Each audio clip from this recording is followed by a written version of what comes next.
In any court proceedings, there is a room for reportage. But the bigger question, the bigger concern is that you must report correctly and accurately. So today's proceeding, for example, if you want to report it, get what the lady actually said. She has made a statement on oath, a written statement. Don't add to it, don't subtract to that statement. And the questions she gave, the answers she gave, in response to questions, make sure you stick to those answers. Don't enlarge, don't add, don't subtract. So nobody is saying that the press cannot cover what is going on. But you have to cover that accurately. You know, the coroner cannot talk to the press.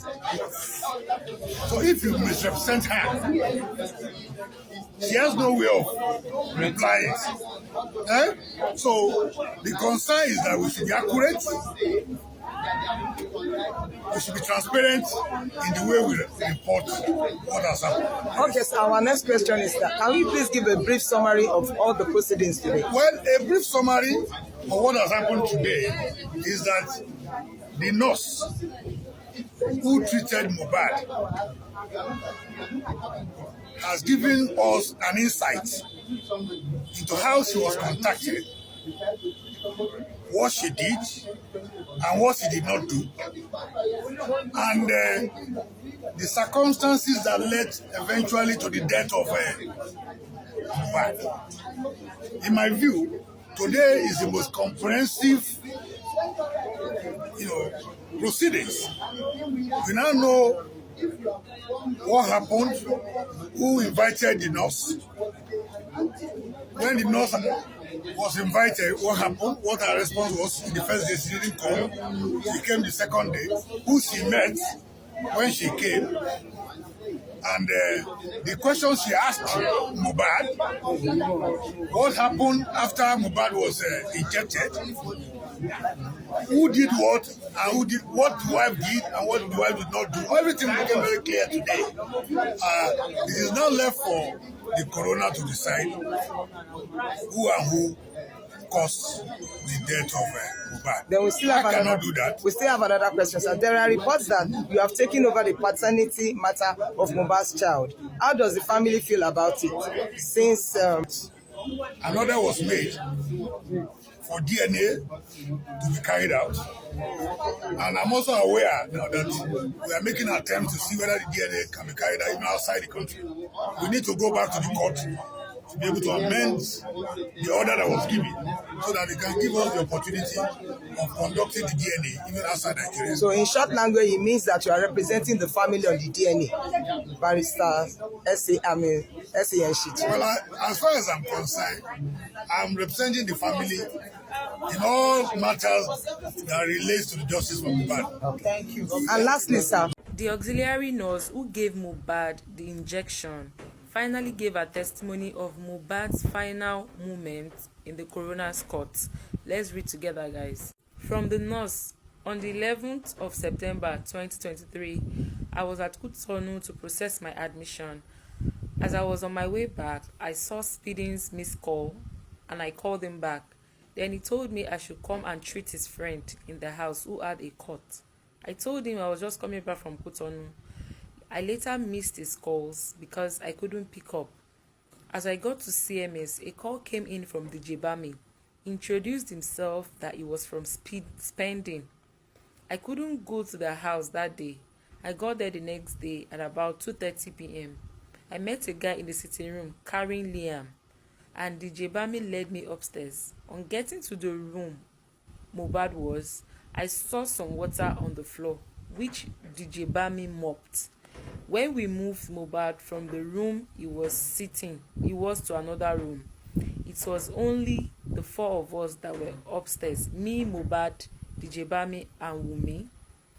As I was giving the first injection, Mohbad asked me the type of injection I wanted to give him, and I told him tetanus injection, paracetamol injection, and antibiotics.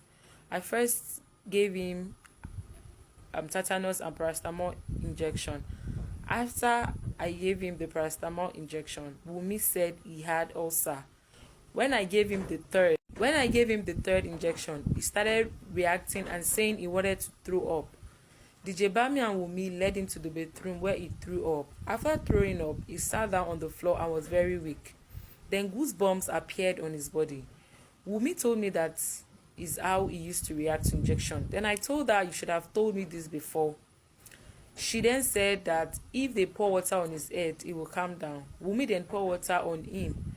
When I saw the goosebumps, DJ Bami and I quickly went down to rush to the pharmacy so we could get an antidote. What antidote? We got to the first pharmacy, but they didn't have what we wanted. We then went to another pharmacy.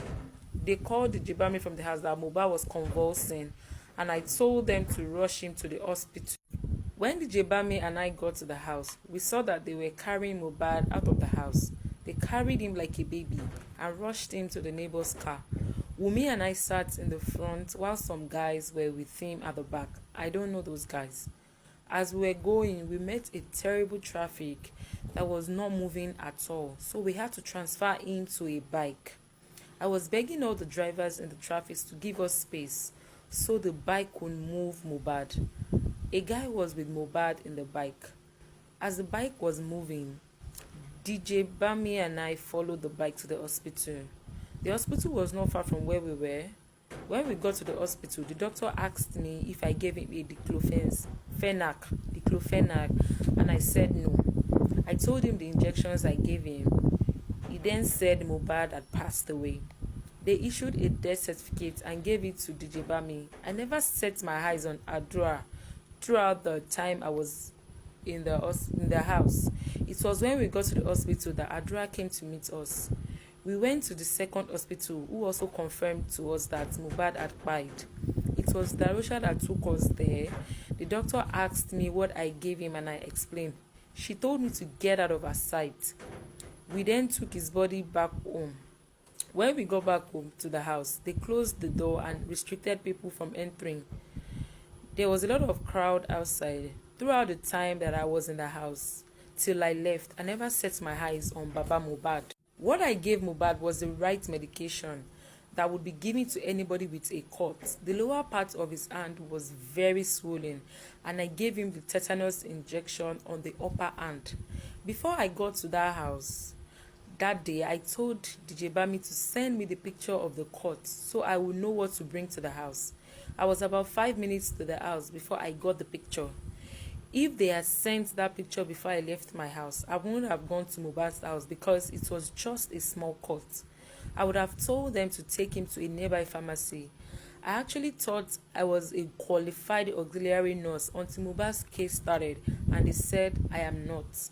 I have an O-level and I trained at the hospital from 2014 to 2017.